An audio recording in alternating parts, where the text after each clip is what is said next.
Hi, welcome back to Backstage Live at the Saturday Early Show. We are here with our very final guest, Gary Zaremba, facilitator for men's workshops and groups. Thanks so much for being with us today. It's great to have you. My first question for you is, what are some other ways that men are portrayed in the media in terms of their roles? Well, I think men are portrayed lots of different ways. I still think the John Wayne mentality is still very much a part of us. I'm supposed to be the lone wolf who can take care of everything without help. But we forget that we're primates, and we kind of work together, and that's how we are really trained biologically to work as teams, like other wolves and chimps and stuff. So that whole lone wolf is actually different than we're hardwired to be. So I think if we look at some of the movies that are coming out, we still have the, the action hero, and I think that's part of who we really are, to save the day. And I think that's an important part of manhood, to show up in the moment in a way that needs to be done. And I think that's very important about how men are. And at the same time, there's also being able to show our fear that we sometimes don't know and aren't sure. And that part of us that we pretend that we always know, I think gets in the way. So how do we avoid that getting in the way? I think by being real. And the story I like to think of is Norman Schwarzkopf, the general during Desert Storm 1. And when he would do his briefings, I remember very specifically, you saw his sadness, and you saw that he really understood he was sending people into harm's way. And he didn't poo-poo that, or he acknowledged that to say, what we're doing here is real. People are going to die, and we're doing this in a very serious manner. He showed a fear and a sadness around it, and still, this is what we need to do. And I thought that was a very good example of healthy manhood from a general, from someone who we perceive to be a very macho type. So tell me, in terms of healthy manhood, let's talk about some retreats or groups or just some really positive things for guys to really, kind of exemplify that in their personality and let that shine through when they're often hearing otherwise from media or other people. Who would you rather go with? Well, I think the biggest thing that I do for myself, and I think others do, is eventually just be real. If I'm feeling sick, be sad, because it's easy for me to be angry. And I'll use anger to hide things. I think a lot of people do that, Sure. especially guys. But men and women combined, really, I think. And there's a cost to us. Instead of saying, hey, I'm sad now, and that's okay, versus I'm going to pretend to not feel feelings and I'll just get through it. And I think there's a price we pay in our relationships, and there's a price we pay in our physical health, versus being sad. Something happened. Or the same thing on the other side. I can't show fear. I can't show that I don't really know. And I think in my own life, I've missed opportunities to learn from other people and be mentored because, I know it all.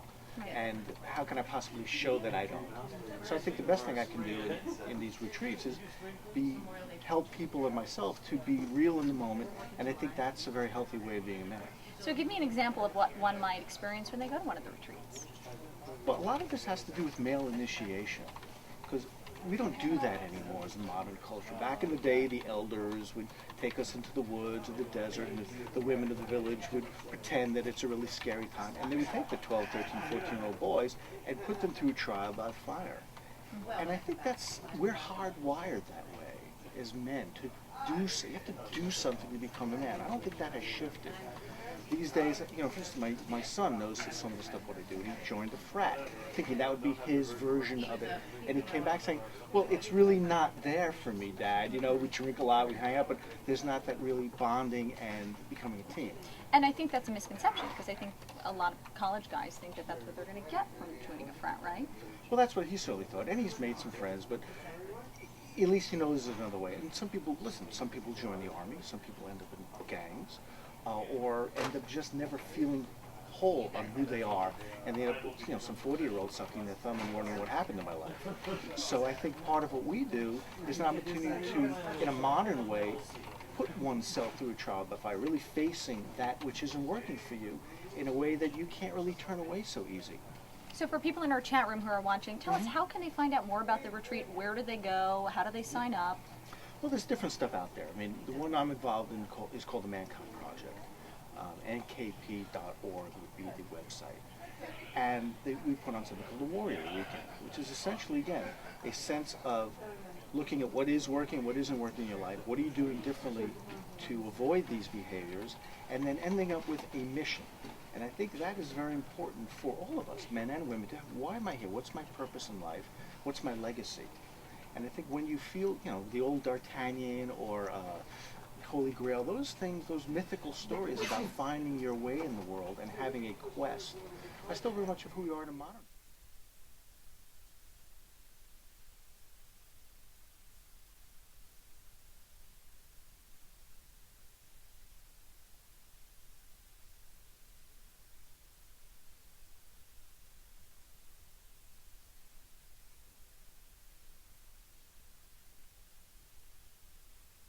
We applaud who they are, Mandela. We applaud who they are because they had a clear vision of the way they wanted the world to be and were willing to do whatever it takes to get there. And part of hopefully what you come out of this weekend is a better sense of where you are and what you want to be in the world and how you can be a light for others. So it's a full weekend, overnight? Yeah, it lasts for about 72 hours. And one of the reasons I continue to do this is I'm convinced the world is a little bit safer on Sunday than when it was on Friday because, listen, guys, we can do rage really well. And there's a lot of, and there's a cost to that. There's a cost to families. There's a cost to us as people. And because everyone's a little more awake, doesn't mean we don't go back to sleep, because everyone can be really good on a weekend, whatever the weekend is. Mm-hmm. How do I integrate this next Thursday? Right. When I'm back. That was going to be my next question. Sure. Well, because it's easy to go on any retreat, this one or a million of them. There's an energy there. Everyone's doing it, men and women, whatever it is, and you feel good and you're empowered. And that happens even in business consulting. I do some of that as well. Oh, we're going to implement these great programs, and then it gets put on shelf and go back to crisis management. So I think what we're doing in other groups as well is creating an ongoing men's group that you meet with to really help you and help them become more of a team and keep each other in a fiercely loving way on track to do what you say and really what you want to be, and keep doing that. What's the age range for people specifically in your retreat? 18 would be the youngest, and until as old as you are. My father-in-law just did it. He's 79. I'm sure, though, there's also a need for preteens to do something like this, too. It's really a volatile time for young men and shaping kind of like their personality and their lifestyle, and they've got a lot of peer pressure. So what do you say to those guys? Well, that's great that you mentioned that. Out of this organization, some guys out of San Diego created something called Boys to Men. Because what we do is pretty fluid. It's not a very specific organization. It is, but if you have a mission, and theirs was to bring exactly what you say. They work with some young kids, so theirs, I think, is 13 to 17. Okay. To get that adolescent energy going. And then it's so interesting, because if the boy does it, then he can staff a weekend for the next round of boys. So you have a lot of 15-year-olds and 17-year-olds staffing these weekends for, let's say, other 15 and 13-year-olds. Very powerful. And not only are they learning for themselves, but really they must have lifelong friendships because of these retreats. I'm sure just in one weekend you've seen a lot of lifelong friendships. Yeah, lifelong friendships have occurred. I've seen a father and son do these weekends together and have an amazing bond they didn't have before, just because they were telling each other the truth in a way maybe we haven't done it before. Or one of the metaphors I use is you continue to look at the mirror, and when you want to turn away, someone gently turns your chin back to the mirror. And you can't look away from who you are in a good and a bad way. So the bonds get created, friendships get created, and for the younger, for 20-year-olds, 22-year-olds, 25-year-olds, they're learning about healthy masculinity in a way that maybe they wouldn't have gotten. And for the 40, 50-year-old types, it's okay, I can find a way back to my essence and be the man who I say I want to be, and not just go through life and accept a B. Do you find that it's harder for men who are a little bit older after years of maybe telling themselves one thing and now trying to really be themselves? They're the easy ones. Really? Yes, because they're walking in more like sheep, sadly enough. They're the ones who say, you know what, I know I'm missing something and I'm getting older. The 20-something, they don't know who they are yet. So for them, it's really just blessing them. Say, hey, you're 20, you're 22, you're 23, just go out and figure it out and live an adventurous life or whatever it is for you. With the men of a certain age, they have more of a hunger. They've been needing something. And some of the themes are the same. I would say, like I've mentioned the word hunger, so father hunger. A lot of guys have had experience with the men weren't there for them, the dads weren't there, or they didn't quite bond with them. So there's a sense of never really figuring out how to be a man because you didn't have that role model. of course, relationships come up. So even though there's many men from many different backgrounds, colors, shapes, sizes, countries, the themes are not all that different about who we are and what we want our lives to look like. Gary, there's women in our chat room who are interested in your opinion on what happens when men think it's okay to be violent against women, and like where's the breakdown there in your opinion? Wow. I think the breakdown is they're just really afraid, and they take it out on their women, they take it out on their kids, they take it on the weaker, because they really can't look in the mirror and look at their own stuff, to use that phrase. I mean, I was just working with a guy the other day, and we were doing a role play where he was, acting something out with his spouse. And I said, show me the typical situation. And they were just yelling back and forth in the role play. She wasn't there, someone else pretending to be her. So I did a time out. I said, I have a different way of doing it. Why don't you show her how scared you are right now in your life? You have all these kids, you don't have enough money. Show her that part of you and see what happens. It might not change anything, but the fact that, hey, I don't really know what's going on right now. I am really scared. I'm having trouble putting it on the table. Because if you do that, maybe the anger will be dissipated. That's what I say to the other men who are violent. And what's that about? And maybe it's from childhood, I'm not sure, but that's what happens on these weekends. We let that rage turn into what the deeper wound is, if it's a wound. Or, I don't think anybody wants to go through life full of anger and hatred. It's really about making that connection. Again, we talked in the joking earlier about primates. We are social animals. We do live in, we have our tribes, whether it's our friends, whether it's an apartment building, whether it's our families. We don't tend to live off by ourselves. We are in groups. So I think these guys that are taking violence on their women, they just don't know another way to deal with their rage and insanity. Rick? What would be a way, Gary, that moms can help their teenage sons? Sort of, whether it's finding a role model that is a good one, or just in the relationship. Well, unfortunately, psychically, boys have to kill both mom and dad to move on in life. It's like, I figured it was, maybe Plato had to kill Aristotle, I forget. But, at some point you move on from your parent. And in some ways the parents have to cut the umbilical cord, both ways. We know that's hard for a lot of parents out there. Yeah, because, you want the best for your kid typically, and you want to make sure, you don't want to see them make mistakes. But that's part of life. I mean, I have But there's got to be something you can do in terms of guidance, right? Yes. I mean, my version is a long leash. Give them a long leash, and every so often you tug on the leash just so they know, because kids want boundaries. They want to know they can press hard against that wall, and the wall will give a little bit, but not a lot. It's when we don't have a lot of boundaries as teenagers and as young people that it's just too scary. So I think what parents can do is, sure, you have to be home by 11 and flight it out, okay, then it's 11:30. Then the consequences for not being there at 11:30. But give them enough leash to let them go from 11 to 11:30, but I don't come home whenever you want, honey. So I think that's the combination. And if you're going to constantly do battle, then realize, try it a different way. It's like the definition of insanity, doing the same thing over and over, expecting a different result. Right. So that's why I always tell people, if it's not working, do it differently and see what happens with that. Let them be the parent. Let them set their own rules. When I've worked with kids in classrooms, the beginning is all about them setting the contract of what it's going to look like. And then they can determine and hold each other accountable for that. And I said, you guys created the rules. You signed this agreement together. It was co-created. So now what's going on? It's a very different way when the parent and the kid together create what's fair and reasonable. And even let them switch. Okay, you be the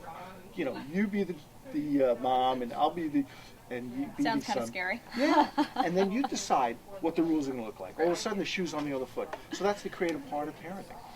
And Gary, if the teen isn't ready to cut the cord yet, let's say they're not really rebelling and they're kind of like holding on for dear life. Yeah.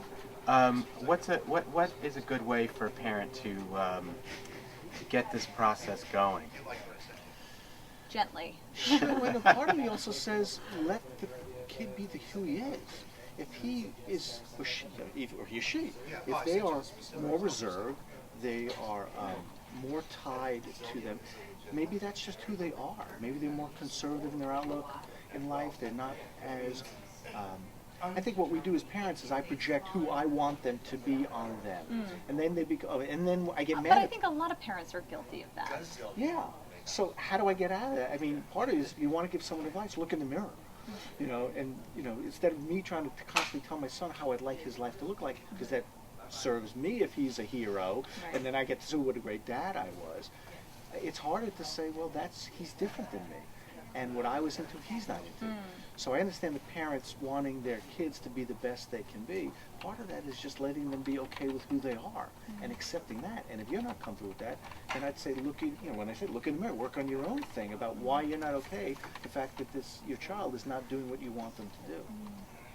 Rick, any more chat room questions, or are we going to wrap this up? No. I'm afraid the lights are going to turn out on us. Oh, is Mitch waiting? Well, let's ask a couple more questions. We'll do by candlelight. We can do it in the dark. Lynn asked a very good question about the image in the media where parents don't have boundaries with their kids on these in the show or in the film. How does that set the wrong idea in the kid's head? That's a great question. I think it's terrible. I mean, listen, I'm a divorced man.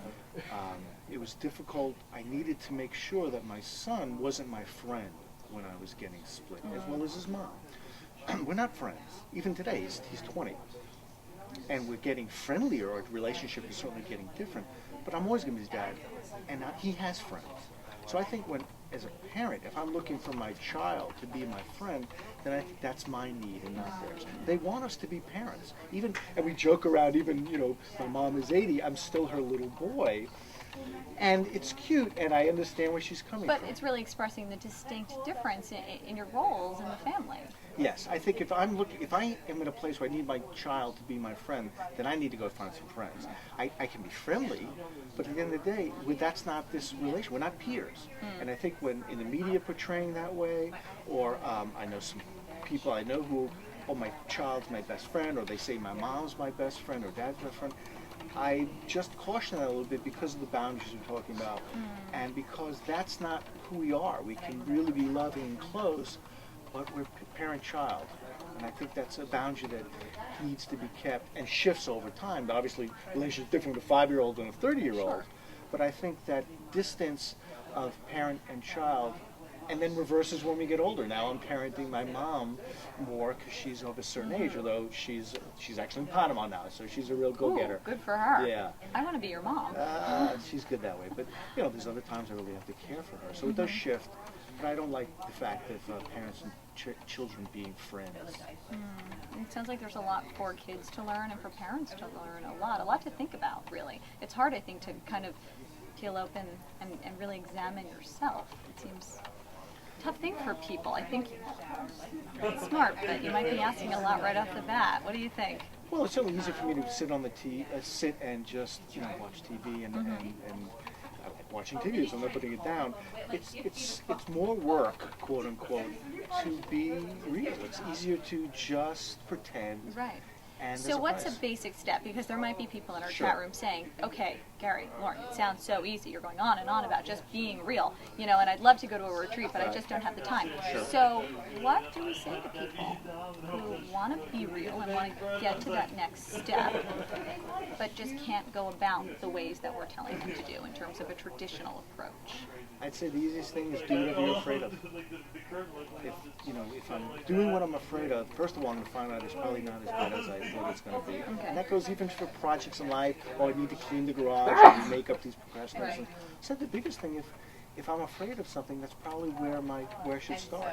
If I'm afraid of having a conversation with my spouse, then have the conversation. And then be with whatever the result is. And I think that is the healthiest thing we can all do, is because I think fear is not, and I'm not talking, healthy fear is good. If I'm about to do something scary, then it's also, let me be scared before I do it. But I think we all pretend, and the less time I spend pretending to be someone I'm not, I think the easier my life's going to be. Is there a next step after that? do the next thing you're afraid of. You'll be doing that for quite some time, Gary. This is a work in progress. We're never a fully formed whole people. I remember reading about Pablo Casals, one of the famous cellists, and he was, a master musician, and he says, I still practice my scales every day. There is no getting to be a final finished human being. We are who we are, we learn along the way, and hopefully it's a fun, or at least we hopefully have a good journey, and when we're gone, people speak well of us. Well, thank you so Always much my for being pleasure. with us today. Rick, before I send Gary off, do Yeah. we have any more questions from our chat room?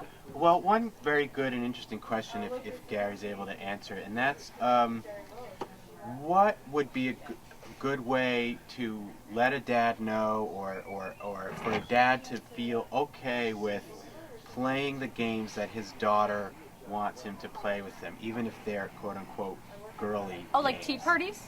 Yeah. Wow, your kid wants to play with you. Play with your kid. I mean, we talk about macho, not macho. I think it's such a joy to have that moment, and they love you and you love them, and you're playing together, and you're having a tea party the same way you're having coffee with. I don't.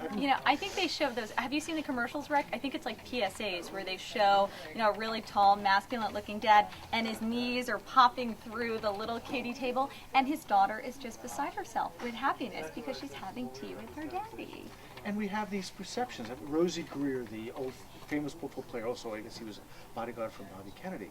He was really into, I think it was crocheting, or needlepoint. So here's this monster football player, bodyguard, and the juxtaposition, hey, I just love needlepoint. It's a quieting thing for me. So yeah, I think we are the ones who create these macho images of ourselves that we can't get past. So your daughter wants to play with you? Play with her. And if it's jump rope is a hard thing to do. It's great cardio work. It is good work. Yeah. So that's what I would say. I mean, it's your daughter wants to play with your daughter. Rick? Well, I think that's a wrap, and I just want to thank our terrific guest, Gary, but also and also our fans in the chat room now. It's been a really great show, and you asked really wonderful questions. So thanks again. We're here every Saturday morning. 7 a.m. Eastern Time, bright and early. And Lauren, thanks again for joining us. Thank you, Rick. It was filling a in pleasure. as host. Hope to have you again soon. Thanks, everybody. Have a great great day. weekend. Great week. Bye.